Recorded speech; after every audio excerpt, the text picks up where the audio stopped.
올해를 시작하면서 교회여 말씀과 기도로 일어나자라는 표어로 시작을 했습니다.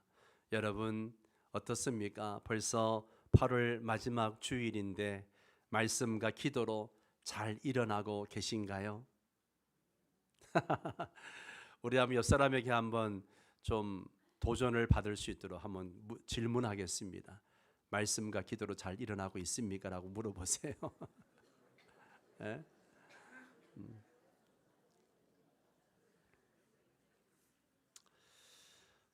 혹시 우리 중에 아직도 말씀과 기도와 상관없이 영적인 깊은 잠에 빠져 있는 분들은 없습니까? 여러분, 우리의 신앙과 믿음은 말씀과 기도로 일어나는 줄 믿습니다. 올해 새해를 시작하면서 성경을 통독하며 기도하면서 새해를 시작했습니다. 이제 하반기를 시작하면서 또 한번 이사야서 말씀을 통독하면서 매일 저녁마다 좀 기도회를 가지려고 합니다. 왜 우리가 성경을 읽고 기도를 해야 할까요? 성경과 기도는 우리의 신앙과 믿음을 세우는 두 기둥과 같습니다. 이 기둥이 없으면 결코 우리의 믿음과 신앙은 성장할 수가 없습니다. 우리가 이 믿음이 성장하고 신앙생활을 잘 하려면 말씀과 기도에 집중해야 합니다. 사람들 중에는 하나님의 말씀을 듣고 깨닫는 사람이 있는가 하면 하나님의 말씀을 들어도 깨닫지 못하는 사람들이 있어요. 또 하나님의 말씀을 믿는 사람도 있고 믿지 않는 사람도 있습니다. 영국의 철학자 존 로크는 그래서 이런 이야기를 했습니다. 성경은 하나님이 인간에게 내려주신 가장 위대한 축복이다. 그런 이야기를 했습니다. 성경이 하나님이 주신 최고의 축복이라는 것이죠. 이 말에 아멘하는 사람은 올바른 신앙과 믿음을 가진 사람일 것이고, 그렇지 않은 사람은 아직도 믿음이 없는 사람일 것입니다. 그가 아무리 교회를 열심히 다니고 예배를 드리고 그래도 이 성경이 하나님이 내게 주신 가장 큰 축복이라는 믿음이 없으면 그 사람은 믿음이 없는 자이죠. 하나님께서는 인간에게 주신 가장 위대한 축복이 바로 성경입니다. 하나님께서 주신 축복이 성경이에요. 성경 말씀을 통해서 우리는 하나님을 알게 되고요, 하나님께 충성하게 됩니다. 그래서 기독교를 말씀의 종교라고 하는 것이죠. 말씀의 종교. 하나님께서 천지를 말씀으로 창조하셨습니다. 또 성경은 하나님의 말씀을 기록한 책이에요. 이 성경이 바로 하나님의 말씀을 기록한 책입니다. 우리가 하나님의 말씀을 듣고 깨닫고 이 말씀을 전할 때 복음의 씨앗이 뿌려지는 거죠. 개인도 성경 말씀을 통해서 영향을 받고요, 국가의 운명도 성경을 통해서 이루어지게 되는 것입니다. 우리가 인류 역사나 전 세계 상황을 보더라도 국가의 흥망성쇠에 영향을 미치는 것은 그 국가가 가진 종교가 무엇이냐 하는 것이죠. 그래서 독일의 시인 괴테는요, 독일이 위대한 나라가 된 것은 마틴 루터가 1517년 종교개혁을 해서 전 독일 사람들에게 독일어로 번역된 성경을 배우고 읽게 했기 때문이다 그랬습니다. 그래서 독일이 최고의 민족이 되었다라고 이야기했습니다. 독일은 유럽 문화의 중심이 되었을 뿐만 아니라 학문도 최고의 자리를 차지해서 오늘날에도 의학이나 철학이나 또 신학 등의 고등학문을 공부하는 사람들은 독일의 학문을 연구하는 것을 보게 됩니다. 또 프랑스 시인 빅토르 위고는 영국이 세계적인 나라가 된 것은 하나님 말씀 때문이다 그랬습니다. 오늘날 지상에서 제일 좋은 나라가 어디입니까? 가장 아름답고 안전하고 평화로운 나라를 사람들은 스위스라고 이야기합니다. 스위스가 좋은 나라가 된 것은 종교개혁자 칼빈 때문이라고 이야기합니다. 칼빈은 스위스 제네바에서 종교개혁을 시작했습니다. 말씀으로 경제와 정치를 다스리고 교육을 새롭게 했습니다. 온 나라에 기독교 정신을 불어넣었습니다. 스위스 대법원의 벽에는요, 국민들이 하나님의 말씀대로 살아야 한다, 이런 벽화가 쓰여져 있다라고 이야기합니다. 그래서 스위스가 오늘까지도 부강한 나라가 된 것이죠. 또 미국은 어떻습니까? 현재 최강국인 미국은 사람들은 앞으로도 한 30-40년간은 더 세계를 이끌어 갈 것이다, 그렇게 이야기합니다. 영국의 청교도 102명이 신앙의 자유를 찾아서 미국으로 건너가 신앙으로 세운 나라가 지금의 나라입니다. 그래서 미국에는 요즘에도 대통령이 되기 위해서 성경에 손을 올려놓습니다. 국회의장, 대법원장, 대학교 총장들도 성경에 손을 얹고 선언을 합니다. 또 집회에는 우리는 하나님을 믿는다라는 말이 인쇄되어져 있습니다. 그 돈이 세계 경제를 주름잡고 있습니다. 복지가 잘 되어 있고 잘 사는 나라, 부강한 나라, 세계를 이끌어가는 나라는 다 기독교 국가인 것을 보게 됩니다. 하나님의 말씀은 개인도 훌륭하고 위대한 인물로 만들어줄 뿐만 아니라 그 가정, 그 회사, 그리고 더 나아가서 국가에까지 큰 영향을 미치게 됩니다. 잠언 13장 13절 말씀을 함께 읽어볼까요? 말씀을 멸시하는 자는 패망을 이루고 계명을 두려워하는 자는 상을 얻느니라. 아멘. 말씀을 멸시하는 자는 어떻게 된다고요? 다시 말씀을 띄워주세요. 말씀을 멸시하는 자는 패망을 이룬다고 그러겠습니다. 계명을 두려워하는 자는 상을 얻습니다. 하나님의 말씀을 존중하고 그 말씀대로 살겠다고 노력하고 애쓰는 개인과 나라들은 번창하는 것입니다. 그러나 하나님의 말씀을 멸시하는 개인과 나라는 패망하고 맙니다. 공산주의 국가가 대표적인 예라고 할 수 있을 것입니다. 오늘 본문 말씀도 하나님의 말씀을 잘 듣고 그 말씀을 잘 지키면 축복을 받고 상급을 받는다는 것을 말씀하고 있습니다. 오늘 우리가 읽은 이 본문은 말씀의 4가지 능력에 대해서 말씀하고 있는데요, 오늘은 그 첫 번째 능력, 우리 영혼을 소성시키는 하나님의 말씀에 대해서 좀 나누려고 합니다. 여호와의 율법은 영혼을 소성시킵니다. 7절 상반절에 보면요, 여호와의 율법은 어떻다고요? 완전하여 영혼을 어떻게 합니까? 소성시킵니다. 여기에 완전하다, 히브리어 타밈이라고 하는데요, 이 완전하다고 하는 것은 첫 번째는 흠이 없는, 결점이 없는 상태를 말하는 거예요. 이 단어는 하나님께 제물을 드릴 때에 흠없는 제물이나 온전한 상태를 묘사할 때 사용을 했습니다. 두 번째는 완전한, 완벽한 상태를 이야기할 때 타밈, 완전한이라고 그렇게 말합니다. 이것은 단순히 부분적으로만 좋은 것이 아니라 모든 면에서 완벽하다는 의미를 포함하고 있습니다. 따라서 여호와의 율법이 결함이나 불완전함이 전혀 없는 상태, 즉 완벽하고 흠없는 상태를 강조하고 있는 것입니다. 이는 하나님의 율법이 인간의 삶을 인도하는 데 있어서 전적으로 신뢰할 만하고 모든 면에서 완전한 기준이라는 것을 말하고 있습니다. 하나님의 말씀은 완전합니다. 그리고 소성시킨다는 단어 히브리어 슈버는요, 돌아오다, 회복하다, 되돌리다, 이런 뜻을 가지고 있습니다. 이 단어는 성경의 여러 곳에서 다양한 의미로 사용되는데 주로 사람이 잘못된 길에서 돌이켜 하나님께로 돌아오는 것을 의미하기도 하고 또 물리적, 영적 상태의 회복을 나타내기도 합니다. 따라서 여기서 소성시킨다는 것은 단순히 영혼을 새롭게 한다는 의미를 넘어서 그 영혼이 본래의 건강한 상태로 되돌아오도록 회복시키는 것을 뜻하는 것이죠. 즉 여호와의 율법이 하나님의 사람의 영혼을 새롭게 하고 본래의 건강하고 온전한 상태로 되돌려 놓는 역할을 한다는 의미로 이해하면 됩니다. 이는 사람이 하나님의 말씀을 통해서 영적으로 회복되어지고 신앙적인 활력을 되찾게 되고요, 하나님과의 올바른 관계로 돌아오는 과정을 상징적으로 나타내고 있습니다. 하나님의 말씀이 그렇게 능력이 있다라고 말씀하고 있는 것입니다.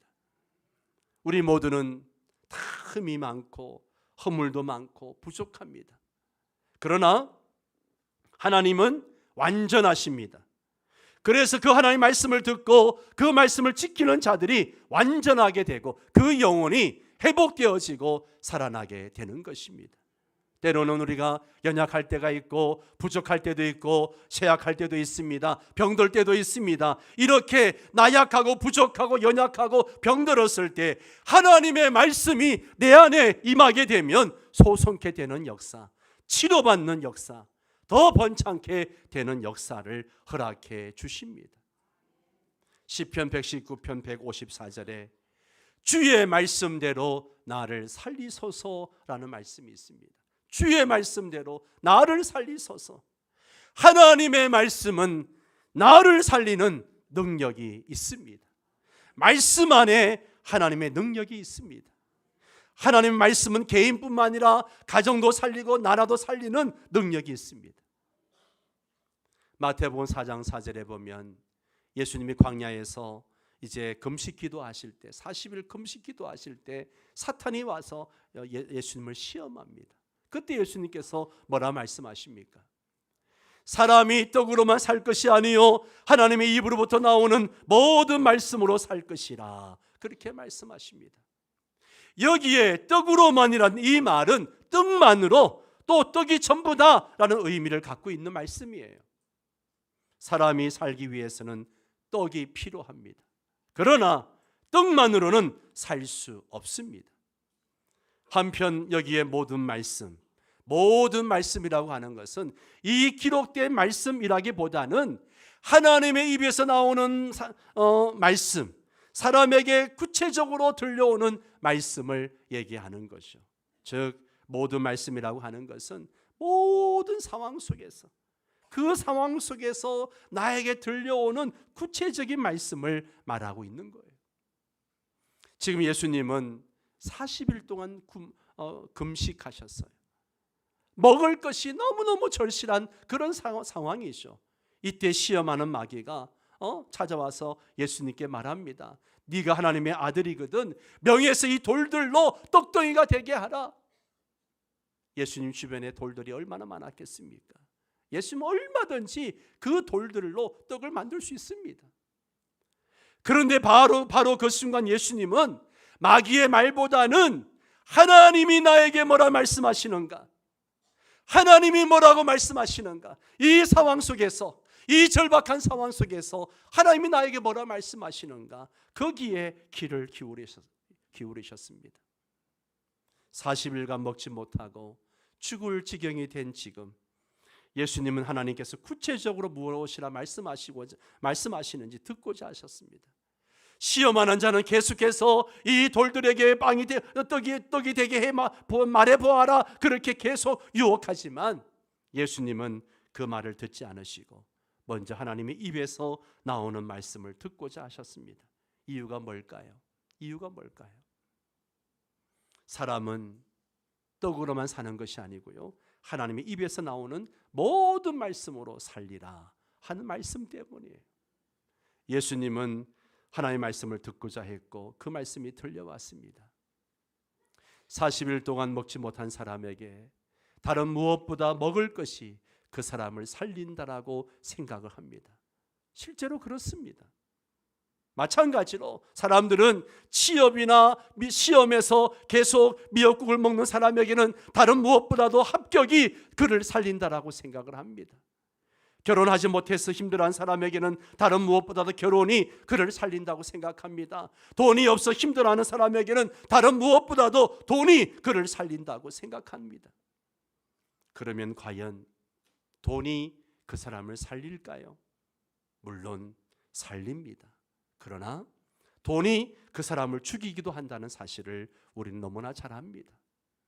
결혼이 나를 살릴 것 같지만 어떤 사람에게는 결혼 때문에 인생이 망하는 것을 보게 됩니다. 요한복음 6장에서 예수님은 빵을 얻기 위해 나온 사람들에게 말씀하셨습니다. 이 빵을 먹어도 죽는다. 이 떡을 먹어도 죽는다. 구약의 이스라엘 백성들은 하나님께서 주신 만나를 먹었음에도 불구하고 결국엔 다 죽었습니다. 예수님은 이스라엘 백성들이 출애굽 이후 광야에서 만나를 먹고 생명을 연장했지만 그들이 먹은 음식은 영적인 의미에서 궁극적인 생명을 주는 것이 아니었다는 점을 지금 강조하고 있는 거예요. 그들이 먹은 만나는 육체적 배고픔은 채웠으나 결국 그들은 육체적으로 죽음을 맞이했습니다. 그러면 무엇이 사람을 살립니까? 무엇이 사람을 소성케 하는 것입니까? 사람은 하나님의 입에서 나온 모든 말씀으로 살리라. 사람이 하나님을 믿으면 하나님은 그 사람의 모든 상황에서 구체적으로 말씀해 주십니다. 자기 눈앞에 절박한 문제 해결에만 매달리지 말고 오히려 그 상황에서 하나님의 입에서 나오는 말씀을 듣고자 해야 합니다.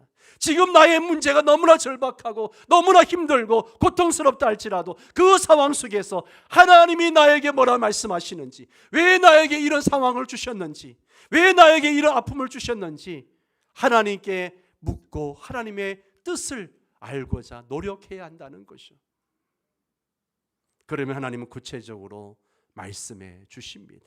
그리고 그 말씀이 그 사람을 살립니다. 예수님은 이것을 잘 보여주십니다. 사람은 빵으로만 살지 않습니다. 하나님의 입에서 나오는 모든 말씀으로 삽니다. 이게 바로 영혼을 소성케 하는 것이고 나를 살리는 것입니다. 세상 사람들은 떡으로만 살려고 합니다. 그러나 우리는 하나님의 말씀으로 살아야 합니다. 그럴 때 그 말씀이 내 영혼의 양식이 되고 힘과 능력이 되는 것입니다. 여러분, 어떻게 하면 영혼이 소성케 되고 활력 있고 또 능력 있는 그런 삶을 살 수 있을까요? 여러 가지가 있겠지만 세 가지만 말씀을 드립니다. 이 세 가지를 실천함으로 우리도 우리 영혼이 소성케 되는 역사가 있기를 바랍니다. 첫 번째는요, 따라서 합니다. 하나님의 말씀을 듣고 그 말씀에 순종할 때, 그렇습니다. 말씀을 듣고 그 말씀에 순종할 때 우리가 살아나게 됩니다. 여러분, 열왕기하 5장 14절을 함께 읽을까요? 시작. 하나님의 사람의 말대로 요단강에 7번 물을 잠그니 그의 살이 어린아이의 살같이 회복되어 깨끗하게 되었더라. 아멘, 아멘. 나아만 장군이 하나님의 말씀을 듣고 순종할 때 살아났습니다. 우리는 말씀을 듣는 자리에 열심히 참석하고 그 말씀에 순종해야 돼요. 예배의 자리가 말씀을 듣는 자리입니다. 이사야 통독 저녁 기도에도 말씀을 듣는 자리입니다. 다 함께 참여해서 말씀을 듣고 순종함으로 여러분의 영혼이 소성케 되는 그런 역사가 있게 되기를 바랍니다. 두 번째는 따라서 합니다. 그 말씀 앞에 겸손하게 회개할 때, 말씀이 들려올 때 그 말씀 앞에 회개할 때 영혼이 살아납니다. 이사야 57장 15절을 또 읽습니다.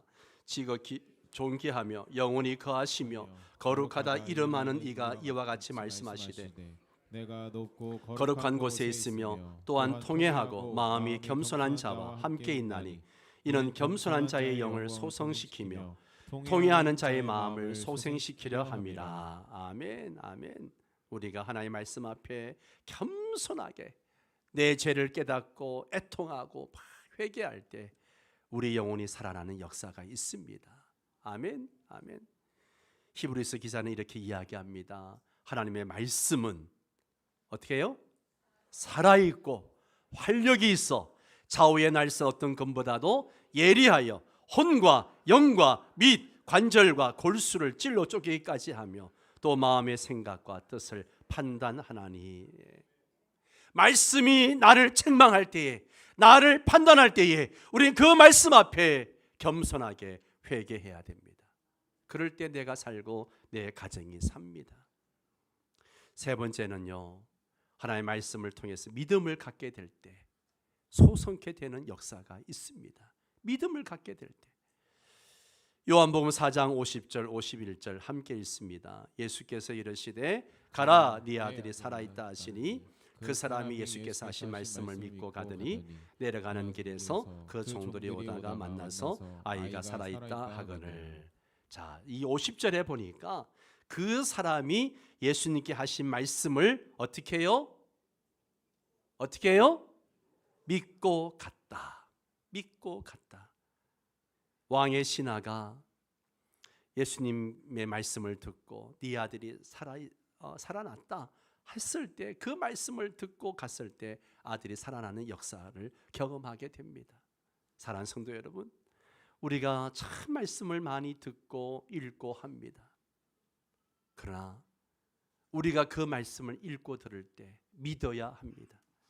믿어야 이 말씀에 기록된 그 말씀의 은혜가 내게 임하는 거예요. 아멘. 믿어야 됩니다. 믿어야 돼. 믿고 순종하셔야 돼요. 네. 말씀이 들어가면 변화되어집니다. 미국에서 고등학교를 다니던 한국인 2세 젊은이가 있었는데요. 인생의 목적과 방향도 없이 그럭저럭 고등학교를 졸업하고 대학교도 가지 않고 길거리에 히피가 되었습니다. 맨발로 걸어다니고 머리도 깎지 않고 그냥 마약을 주머니에 넣고 다니면서 마약도 하고 팔기도 합니다. 그야말로 거지처럼 살아가는 거예요.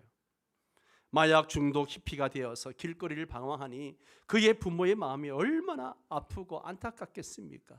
사람들을 동원해서 억지로 강제로 병원에 입원시키면 또 퇴원해가지고 다시 거지 히피가 되고 반복하다가 결국 부모도 그 아들을 포기하고 맙니다. 그런데 하루는 이 청년이 길거리를 돌아다니다가 자기와 똑같은 젊은이들이 아주 말쑥하게 차려입고 막 찬양하며 노방전도하는 모습을 보게 됩니다. 그 모습을 보며 충격을 받습니다. 나는 인생이 이렇게 괴롭고 살기 싫어서 거지 히피가 되었는데 저 사람들은 어떻게 저렇게 인생을 활기차게 사는가? 그렇게 바라보다가 그들을 따라갔습니다. 따라간 곳이 교회였습니다. 교회에 들어가니 찬송을 부르고 목사님이 막 설교를 합니다.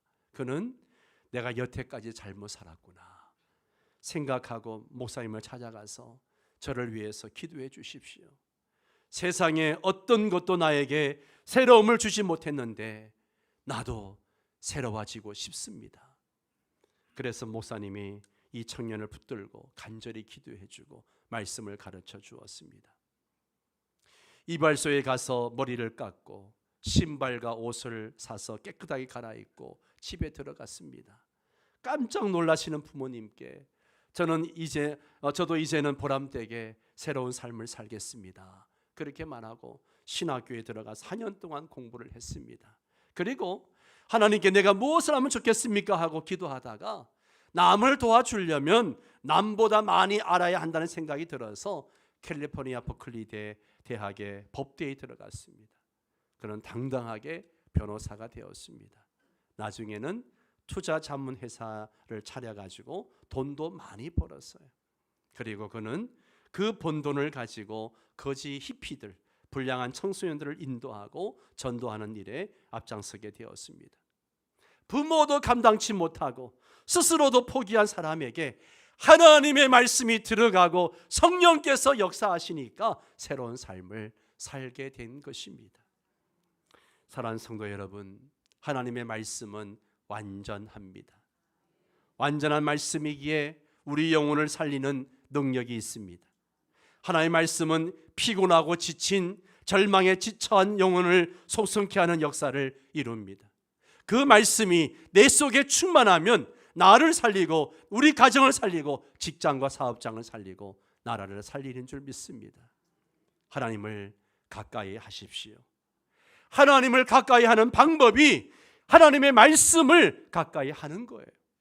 하나님의 말씀을 가까이 하려면 나만처럼 겸손하게 순종하십시오.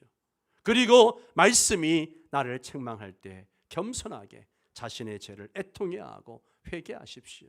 그리고 하나님의 말씀의 능력을 의심하지 말고 믿으시기를 바랍니다. 그러면 여러분의 영혼에 소성케 되는 역사가 있게 되는 줄 믿습니다.